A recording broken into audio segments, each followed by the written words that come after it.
Waswahili wanasema ukisikia jogoo amewika basi ujue tayari kumekucha, ikiwa ni msimu wa mapokezi ya wanafunzi wa mwaka wa kwanza ambao yanaendelea katika vyuo mbalimbali katika nchi nzima ya Tanzania. Na leo tuko katika chuo cha TIA au almaarufu kama chuo cha uhasibu. Hapa hatuzungumzii theory, tunazungumzia masuala ya maisha, hostel pamoja na mambo ambayo wanakutana na wanafunzi wakiwa katika viunga vya chuo. Hapa tunazungumzia vibe pamoja na ndoto kubwa za wanafunzi pamoja na uhalisia wa maisha yao wakiwa katika mazingira haya hapa. Na hapa ndipo ambapo tunaandika historia mpya wanafunzi wanapokuwa wameingia katika maeneo haya. Wapo ambao wanaingia wakiwa na swaga, lakini sisi tunataka utoke ukiwa na impact. Na hii ni Campus Leadership Talk. Mimi ni Mwebrania Official. Ungana nami kuanzia mwanzo mpaka mwisho. Naam, tuko na rais wa chuo cha uhasibu na hapa tunavunja story tukizungumzia pressure ya campus, lakini pia tukibuilding mindset ya winners. Na yako mambo mengi ambayo rais atatujuza kuhusiana na chuo hiki cha uhasibu. Mheshimiwa, karibu, tukufahamu wewe ni nani? Asante sana. Mimi jina langu ni Henry Kimbonyani, rais wa serikali ya wanafunzi katika chuo cha uhasibu maarufu kama TIA. Kwa mwaka huu wa masomo 25-26. Na kuna watu ambao wanajiuliza, je, rais ni mwanafunzi au ni mwajiliwa wa taasisi? Tufahamu kuanzia hapo. Rais wa wanafunzi, yeye ni mwanafunzi. Yeye ni mwanafunzi ambaye yuko kwa ajili ya kuwatumikia wanafunzi. Tunafahamu kwamba ni msimu sasa mpya wa mapokezi ya wanafunzi wa mwaka wa kwanza. Kama kiongozi wa serikali ya wanafunzi, mmejiandaaje kuhakikisha kwamba mnawapokea wanafunzi hawa mwaka wa kwanza? Sisi kama serikali ya wanafunzi tumejiandaa vyema kwa ajili ya kuwapokea hao wanafunzi mwaka wa kwanza. Huduma zetu hapa zimeboreshwa, miundombinu imekaa shwari kabisa kuhakikisha kwamba wanafunzi wote wakija hapa watakuwa katika sehemu salama sahihi. Na uzuri kabisa chuo chetu kiko katikati ya mji. Popote utakapouliza bwana, mimi naenda uhasibu, lazima uletwe hapa. Kwa hiyo wanafunzi wote ambao wanatoka mikoani wakija Dar es Salaam, yoyote atakayekutana naye Dar es Salaam ataelekezwa uhasibu ni wapi. Tuko katika wilaya ya Tanganyika. Wanafunzi wanaokuja TIA wajisikie TIA ni nyumbani, pia waone kama ni hatua nyingine sasa ya maisha inaanza. Kwa hiyo ukija TIA, ukiachana na elimu kwa ufanisi tunaoipata darasani, pia TIA ni sehemu ambayo pia inafanya career development. Ni sehemu ambayo inakuza vipaji. Na sisi kama serikali ya wanafunzi tumejiandaa vyema sana katika hilo. Kuna klabu mbalimbali za wanafunzi na talent mbalimbali. Hivyo basi wanavyokuja wajue ule ujuzi ambao wanao, sisi huku tunakuja kuendeleza. Asante. Na kuna mwanafunzi ambaye yuko mkoani anajiandaa sasa kufika chuoni. Ni mazingira gani uwezeshi ambao umeandaa kuhakikisha kwamba anafika katika mikono salama anapopata nafasi ya kuwepo katika chuo hiki? Chuo cha uhasibu ni chuo ambacho kimejipanga vizuri sana katika miundombinu. Wanafunzi wengi ambao wanatokea mikoani, sisi hapa ndani tuna huduma ya hostel. Ikiachana tuna hapa ndani ya chuo, pia kuna mawasiliano na wale watu ambao wamejenga majengo mbalimbali jirani na chuo kwa ajili ya kutoa huduma kwa wanafunzi. Kwa hiyo kuna hostel ndani ya chuo, pia kuna hostel nje ya chuo. Kwa hiyo wanafunzi wote watakaokuja hapa watakuwa salama, ndani ya chuo au nje ya chuo. Hizo zote sisi tunavisimamia. Ya siku ya wakija kwa ajili ya registration au ndani kwa sababu sana katika huduma za afya, pia wazazi wajue tu watoto wao wakiwa katika chuo cha uhasibu watakuwa wanatumia pia huduma ya HEMA. Sisi tuna ushirikiano kabisa moja kwa moja na bima ya afya. Kwa hiyo wanafunzi wakija hapa kwenye swala la afya, KA huwa inaweka jicho kubwa sana hapo. Kwa hiyo wanafunzi waje, huduma zetu hapa ziko zimekaa kwa mpangilio mzuri kabisa. Wapo watu mapokezi watakuwa na vitambulisho kabisa imeandikwa tafadhali niulize. Sawa, unafanya hivyo tukiwa tunajua wanafunzi wa mwaka wa kwanza wakija sehemu yote wanaamini kwamba wenyeji wao ni watu ambao watakuwa wamewekea mazingira wezeshi ili wao wasiwe wanapata changamoto.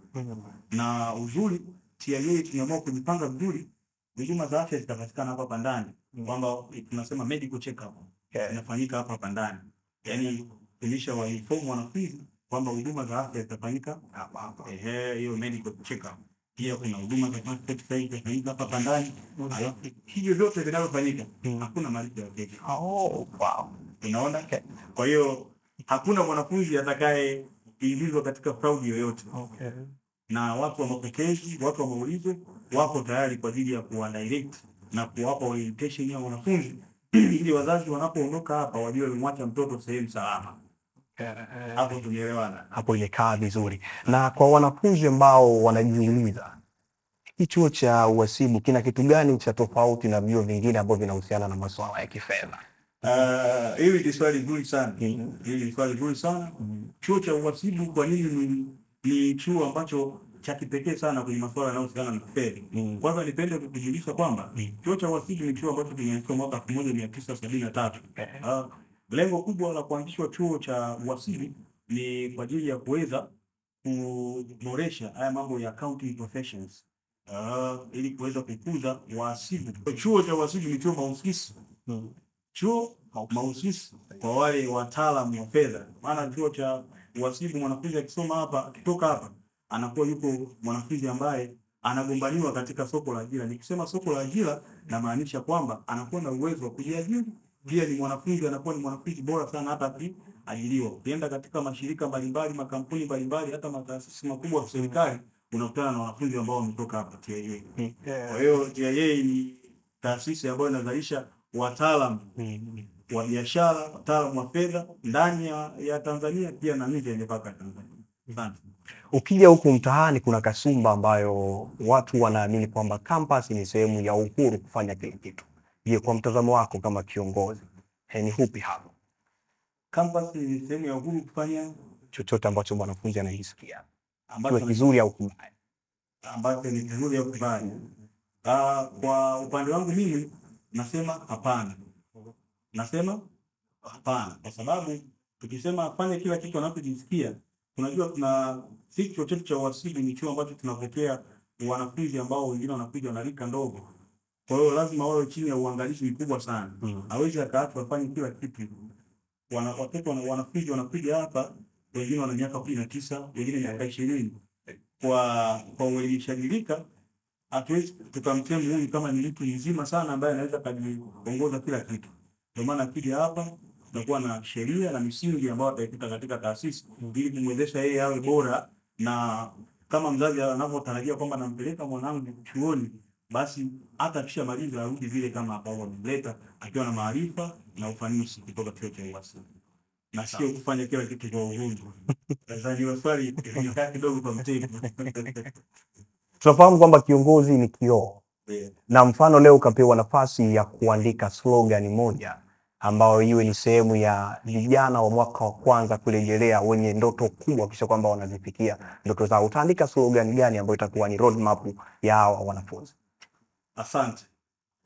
Mwanafunzi anavyoletwa chuoni, iwe ameletwa na mzazi, iwe ameletwa na mlezi, iwe ameletwa na wasimamizi wote ambao wamemwamini na wanamlea na kumleta chuoni. Wale wasimamizi, wale wazazi, wale walezi wamejinyima.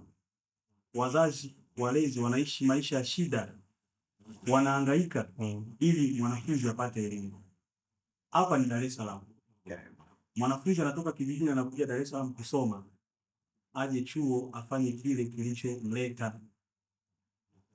Dar es Salaam mjini kuna makundi mengi. Kwa hiyo mwanafunzi anapokuja chuoni apate yale ambayo yako yamelenga katika mfumo mzuri wa maisha yake. Kama TIA sisi tuna slogan ya elimu kwa ufanisi, lakini ufanisi huo hauwezi kupatikana pasipo juhudi. Kwa hiyo wanafunzi wa mwaka wa kwanza wanaokuja hapa, naomba waje chuoni, waje wafanye yale yaliyowaleta. Mambo mengine wayaache, wafuate yale mazuri na mabaya wayaache, kwa sababu wazazi wanawaamini sana na kuwategemea. Wito wako ni upi kwa wazazi na wanafunzi sasa wakati tunamaliza hili janabu? Wito wangu kwa wazazi na wanafunzi, kwanza nianze kwa wazazi.